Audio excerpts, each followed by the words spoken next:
ఇది మహాభారతం. చిత్తూరు జిల్లాలో ప్రతి సంవత్సరం ఎంతో బాధ్యతగా 18 రోజుల పాటు ద్రౌపదమ్మని కొలుస్తారు.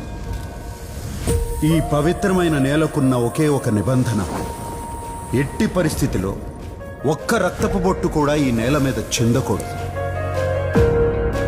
ఆ ఎమ్మి పేరు భారతి. మన నేలకంట మా చిన్న కూతురు. బంగారంలా ఉండాది.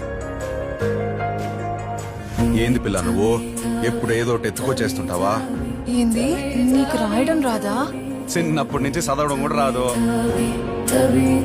నా కళ్ళలో నమ్మకం కనిపించడం లేదా? అస్సలు లేదు. ఈ మొత్తం జాతరలో అత్యంత పవిత్రమైన స్థానం ధర్మరాజు. ధర్మరాజు అంటే జాతరకే మహారాజు. పిలవగానే వచ్చినందుకు చాలా సంతోషం సార్. బాగా తినేసిపోండి. ఏంది దామోదరా, ఆ నేల మీద రక్తం సిందకూడదా? ఆ వసంత గారి వేటకి ముహూర్తం చూడాలి కదా. ఆ పొద్దు నుంచి శ్రీరామాపురంలో అసలు మహాభారతం మొదలైంది.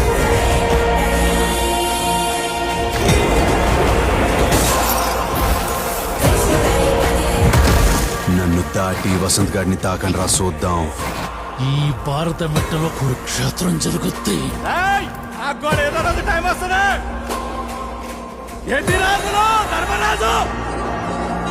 ఒక్కొక్క పాత్ర రంగులు మార్చడం మొదలుపెట్టాయి. ఈ పంచాయతీ నీడి దాకా తెచ్చినందుకు అసలు మీ ఇద్దరిని క్షమించకూడదు. సంవత్సరానికి ఒకసారి వస్తావో, 4 రోజులు ఉండిపోతావు. అట్ట పోయేటప్పుడు మనసుకి ఎంత కష్టంగా ఉంటుందో తెలుసా? భారతి ఏమీ ఆలోచించకుండా నీకోసం వచ్చేసిందిరా. ఇప్పుడైనా నా కళ్ళలో నమ్మకం కనిపిస్తుండదా బంగారం?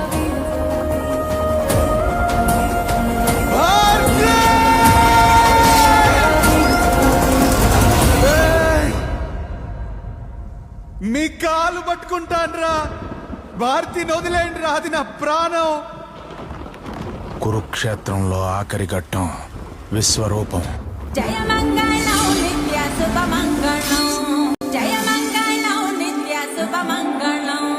చూడ చక్కని వరుడే అమ్మలాల, యాడ సిక్కని మరుడే కొమ్మలాల, ఆడి తప్పని నడకే అమ్మలాల, వేడి నెత్తుటి పుటకే కొమ్మలాల, నీల జాబిన్ని వధువే అమ్మలాల, సుగుణాలన్నీ కొలువే కొమ్మలాల, నిండు నూరేళ్ళు ఇద్దరు వర్ధిల్లాల.